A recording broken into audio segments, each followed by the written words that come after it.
எங்க அண்ணன் சீமான் அவர்கள் வந்து ஞாபகத்துக்கு வரா சார். அந்த வீடியோ பார்த்துருப்பீங்களே, பாம்பு. அது கதையாது, கேவலமான கதை.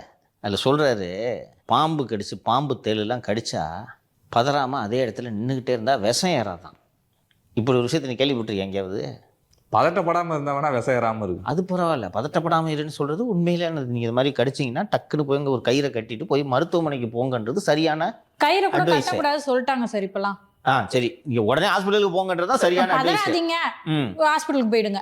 பாம்பு கடிச்சிச்சுன்னா அதே இடத்துல அசையாம நில்லுங்க, விஷம் ஏறாது. 1 மணி நேரம் 2 நேரம் செத்து போயிருக்கேன். ஆமா, அதுவும் கட்டு விரியன்லாம் கடிச்சிச்சுன்னா என்ன ஆகும் தெரியுமில்ல? பிளட் எல்லாம் கட்டியும்.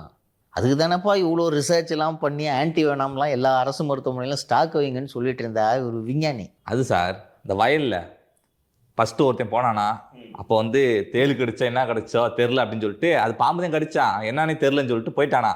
3 நாள் கழிச்சு மறுபடியும் வந்திருக்கானா. அதே மாதிரி பாம்பு கீழே இருந்து அவனை அதே கொத்திருக்கான். பாம்பா வேற பாம்பா? அர்த்தத்தை சொல்றேன். ஒருத்தன் இப்படி போயிட்டே இருந்திருக்கான் வயலில். அவன் கீழே போகும்போது ஒரு சின்ன துவாரத்தில் பாம்பு இருந்து அவனை கடிச்சிருச்சு. என்னமோ கடிச்சிருச்சு கர்மம்னு விட்டுட்டு 3 நாளாக போய் அவன் பாட்டுக்கு இருந்திருக்கான். திருப்பி அடுத்து 3 நாள் கழிச்சு அந்த இடத்துல போகும்போது அந்த பொத்துல பாம்பு அப்படி நின்று இருந்தது. அத்தாடி அன்னைக்கு நம்மளை பாம்பளடா கடிச்சிருக்கு நான் பாருங்க, சத்து சரக்கு நேரிடுச்சு. அதுதான் பிரச்சனை. இவனுக்கு ஒரு சீட் எடுத்து பாருங்க ஐயா, வெறும் பொய்யா சொல்லிக்கிட்டு தெரியலாம். சிரிக்காத சொன்னா எனக்கு அசிங்கமா